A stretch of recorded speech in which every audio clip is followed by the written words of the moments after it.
भारत के किचन में एक संकट पनप रहा है और इसकी वजह हजारों मील दूर चल रहा एक संघर्ष है। आज हम इसी संकट की तह तक जाएंगे। ये बयान जरा सोचिए, ये भारतीय तेल अधिकारियों का है। इससे पता चलता है कि रसोई गैस की कमी कितनी गंभीर है। मतलब देश वापस केरोसिन इस्तेमाल करने की इमरजेंसी प्लानिंग कर रहा है। और इसका असर वो जमीन पर साफ दिख रहा है। देश भर में लोग घबराहट में गैस सिलेंडर बुक कर रहे हैं। जमाखोरी और कालाबाजारी की खबरें भी आ रही हैं। होटलों और रेस्टोरेंट के लिए जो कमर्शियल सप्लाई है उसे 20% तक कम कर दिया गया है। और जैसा हमने देखा, केरोसिन बांटने जैसी आपातकालीन योजनाओं पर भी काम चल रहा है। तो जब देश भर के किचन में ईंधन का संकट है तो सवाल ये उठता है कि आखिर ये सब कुछ ठीक अभी क्यों हो रहा है। चलिए इस संकट की जड़ तक चलते हैं। इस पूरे संकट का जो केंद्र बिंदु है वो एक खास जगह है, स्ट्रेट ऑफ हॉर्मुज। इसे दुनिया का एनर्जी चोक पॉइंट भी कहा जाता है। स्क्रीन पर जो मैप है वो इस संकट की भौगोलिक जड़ को दिखाता है। ये है स्ट्रेट ऑफ हॉर्मुज, फारस की खाड़ी को खुले समंदर से जोड़ने वाला एक बहुत ही संकरा रास्ता। मिडिल ईस्ट के बड़े तेल उत्पादकों से भारत तक का ये सबसे सीधा समुद्री रास्ता है और यहाँ जरा सी भी गड़बड़ का सीधा असर शिपिंग की कीमतों पर पड़ता है। तो स्ट्रेट ऑफ हॉर्मुज है क्या? सोचिए, ये एक बहुत ही जरूरी समुद्री गलियारा है जो कहीं कहीं तो सिर्फ 21 मील चौड़ा है। मिडिल ईस्ट से जो भी एनर्जी एक्सपोर्ट होती है वो ज्यादातर इसी रास्ते से निकलती है।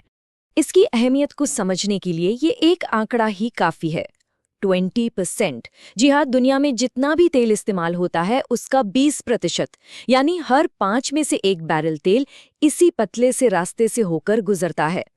और अब अगर भारत के लिहाज से देखें तो हमारे कुल कच्चे तेल के इंपोर्ट का लगभग 40% हिस्सा इसी स्ट्रेट से आता है। यानी हमारी गाड़ियों और इंडस्ट्रीज को चलाने वाला लगभग आधा तेल यहीं से आ रहा है। लेकिन सबसे चौंकाने वाला आंकड़ा तो ये है, हमारी रसोई गैस यानी LPG का 85% इंपोर्ट इसी रास्ते से होता है। 85%। अब समझ में आया कि इस रास्ते पर संकट का मतलब सीधा हमारे किचन पर संकट क्यों है। यही इस समस्या की असली जड़ है।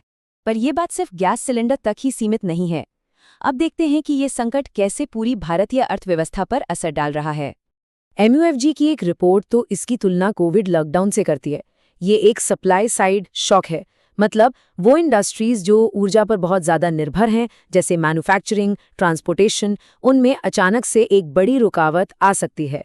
इसका सीधा असर हमारी करेंसी यानी रुपये पर भी पड़ता है। ये टेबल देखिए, अगर तेल की कीमत $100 प्रति बैरल पर बनी रहती है तो $1 की कीमत 95.50 रुपये तक जा सकती है। और अगर हालात और बिगड़े तो ये 97.50 रुपये के भी पार जा सकती है। और हमारी निर्भरता सिर्फ ऊर्जा तक नहीं है। जैसा कि ये ग्राफिक दिखा रहा है, हम अपने 40% फर्टिलाइजर यानी खाद मिडिल ईस्ट से मंगाते हैं। विदेश में काम करने वाले जो भारतीय पैसा घर भेजते हैं, जिसे रेमिटेंस कहते हैं, उसका भी 30% हिस्सा वहीं से आता है। कुल मिलाकर ये सब एक स्टैगफ्लेशनरी माहौल का खतरा पैदा करता है।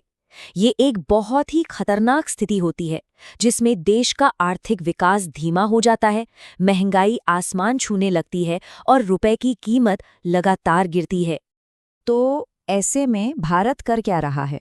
जाहिर है, मिडिल ईस्ट से सप्लाई में रुकावट के बाद बहुत तेजी से दूसरे विकल्पों की तलाश की जा रही है। और ये आंकड़ा उसी बदलाव की कहानी कहता है। सिर्फ मार्च के महीने में भारत ने रूस से अपने कच्चे तेल का इंपोर्ट 50% से भी ज्यादा बढ़ा दिया। ये एक बहुत बड़ा रणनीतिक बदलाव है। लेकिन ये रास्ता भी आसान नहीं है। ये स्लाइड भारत की दुविधा को साफ दिखाती है। एक तरफ मिडिल ईस्ट की सप्लाई है जो नज़दीक है, जानी पहचानी है, लेकिन अभी भरोसेमंद नहीं है।